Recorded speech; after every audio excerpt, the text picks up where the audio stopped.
Land degradation and loss of forests has been a major problem affecting ecological stability and livelihoods in the eastern part of Rwanda, especially the districts of Nyagatare and Kirehe. Raporo ya forest cover igaragaza ko turi kuri 17%. Urumva ko tukiri hasi cyane. Nkuko ubibona iyo winjiye muri Nyagatare tubona ko hari ikibazo cy'ibiti. Hariho inyigo yakozwe n'ikigo cy'amashyamba baduhaye imibare igaragaza ko ku buso buteyeho amashyamba 30% ko tubifite, ariko musanga hakirimo gap. Hari ibigenda byuma, hari ibigenda bitemwa, bitwereka ko dushobora kuba hari icyagabanutse kuri ibyo ngibyo nyine.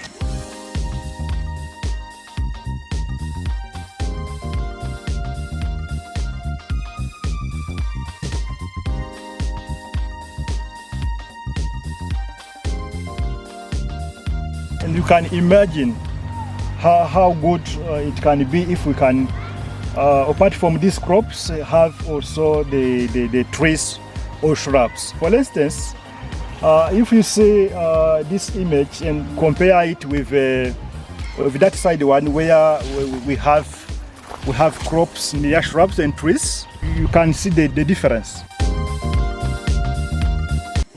To support the districts, Rwanda Forestry Authority, in collaboration with consortium partners under AREECA program, are implementing a large-scale forest landscape restoration project in the two districts. Well, the name basically tells it all. AREECA, which stands for the Alliance for Forest Ecosystem Restoration in Africa, is a multi-agency program that is being implemented in 4 countries in Africa. That is Rwanda, Kenya, Malawi and Cameroon. And the AREECA Alliance is a consortium of the different partners that implement the project, include IUCN, which I represent, FAO, the World Bank, WWF, the World Resources Institute and AUDA-NEPAD.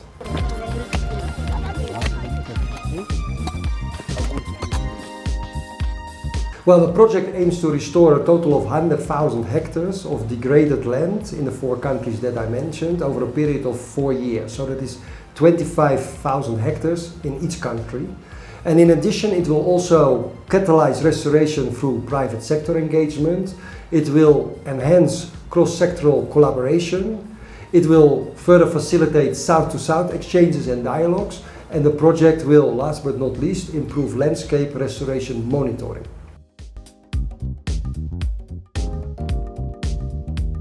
Well, through landscape restoration and improved land use management, the project will reduce so-called greenhouse gas emissions. And these are the gases that cause climate change. And as we all know, intact ecosystems, including water, soil, forest, biodiversity, are really key for human well-being. And by restoring those ecosystems, we enhance their capacity to provide ecosystem services, as we call them, that we all rely upon. So these ecosystem services include enhancing the capacity to mitigate and adapt to climate change.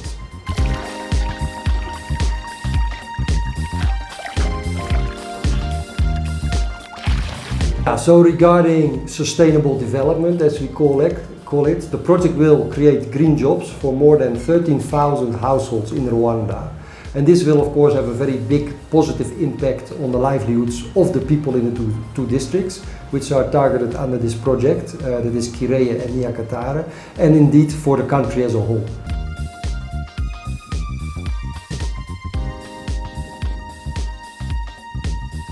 Building on the experiences and successful implementation of the Investment Packages for Restoration (IPR) project, the large-scale forest landscape restoration project will be implemented through different forest landscape restoration packages. The project will be working with local community doing agriculture to plant agroforestry. The project also will help to protect roads in different areas. We will plant wood rot. The project will also deal with rehabilitation where we have degraded land, where they have been cutting trees and forest, and the project will also dealing with new plantation on bare land, what we call afforestation. There is also another activity dealing with providing fruit trees to local community to reduce malnutrition. And also as supporting measures, we will provide cooking stoves to reduce pressure on forests. Large-scale forest landscape restoration project is underway. With free and open access to tree seedlings, communities are increasing tree cover on their farms. Kubona ibiti byari bitugoye cyane, aho umuntu yaguraga igiti kiguze ku mafaranga 30, ndetse nabwo akagira ibitagenerwa ku buryo atabirenza kugira ngo n'abaturage bose babibone. Ariko uyu munsi yo tubona umuntu afata ibitakeneye ku bwinshi, ari ibiti bivangwa n'imyaka tutabonaga umunsi twaba tubibona, biratunezeza cyane, tukabona ari amahirwe adasanzwe. Ndizera ko ngiye gutera ku buso bwanjye bwose hectare 11 ku buryo nzaba mfite ibiti bihagije mu gihe kizaza.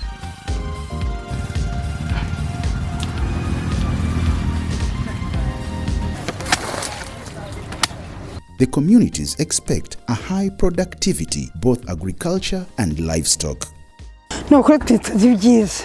Mugiye kuduha ubuzima no kuri twishime tunezerwe, amatongo yacu abona ubwatsi, gereveri duha umwuka mwiza, tugiye kujya tubona imvura, duhinge twese inka zacu zikamwe, tugira umukamo byane kuri dayari. Mfite n'amazi mu rugo, ngiye kujya mbivomera nduhire. Bikure neza.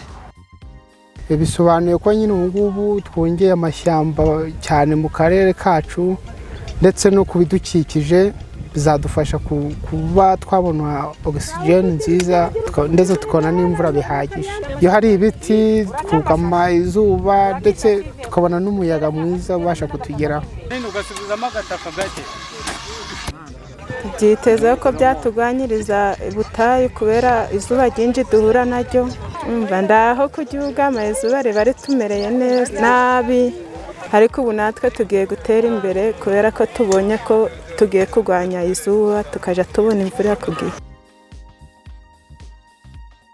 Local authorities are also expecting positive changes from this project towards climate change mitigation and resiliency. Uradufasha gustabiliza klima yacu, itanga ibisubizo ku buhinzi n'ubworozi hano. Bino biti dutera niyo bivangwa n'imyaka, harimo ubushobozi bifite byo gufasha kugira ngo ubutaka butarushaho kugunduka. Uyu mushinga uje tuwukeneye.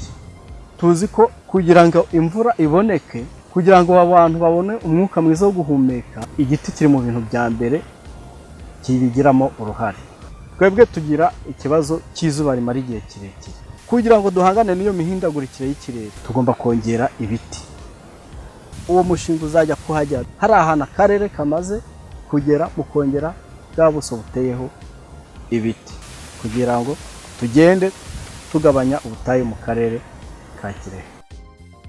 Rwanda has exceeded 30% of forest cover target through the Vision 2020 blueprint. However, there is a need to scale up restoration efforts to achieve the country's sustainable development goals and other national targets such as bond challenges. Rwanda Forestry Authority recognizes the support of this project in this journey. Tugeze kuri 34 by'ubuso buteyeho amashyamba. Ariko ayo mashyamba menshi arashaje, amashyamba menshi n'umusaruro ni mukeya. Dushingiye ku nyigo yakozwe mu 2015-2016 byagaragaye ko kuri hegitari hariho ingano metero kibe 50, kandi iyo ngano ni ntoya cyane, nibura ariko kugera kuri 300. Dukurikije inyigo yakozwe n'umushinga wa IUCN, utu turere tubiri nitwo turere twagaragaje ko dufite ubutaka bwangiritse cyane. Ikindi nkuko nababwiye ni uturere dufite ubutaka bwinshi bwo guteraho, kuko ibiti bitari bikeya. Kuba uturere mu turere tujya kwegereza ubutayu, ariko turateganya ko iyo myaka izarangira ubutaka bwose bumeze neza n'imibereho y'abaturage yariyongereye, dore ko n'utu turere Nyagatare na Kirehe ari uturere turimo n'ubworozi, tuzavugura n'inzuri kugira ngo n'umukamo wiyongere. So muri rusange ni ugusaba abaturage dufatikanyije n'inzego z'ibanze n'akarere n'abandi bafatanyabikorwa bose kugira ngo ibi bikorwa byose tubigire ibyacu. In addition to these long-term benefits, the project is also creating hundreds of green jobs to the local communities. So far, more than 150 people in both districts have been employed through different activities, ranging from tree nurseries establishment to actual tree planting. This is improving their livelihoods. Buriya nk'abadamu udafite ifaranga ahora yifuza cyane, akifuza ku mugabo.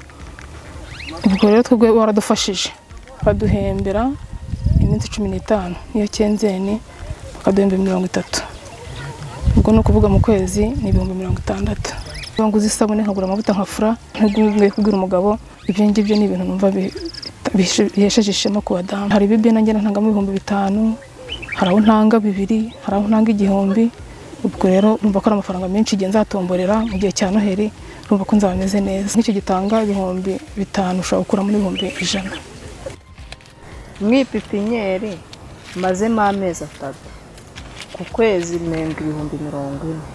Maze kugira ihene 5 n'ingurube 1. Ikibina hari icyo dutera 2 cya buri cyumweru, hari n'ikigihumbi cya buri cyumweru. Nk'icyo kibina cya 2 bya buri cyumweru iyo batugiye kugabana dukoramo nka 200.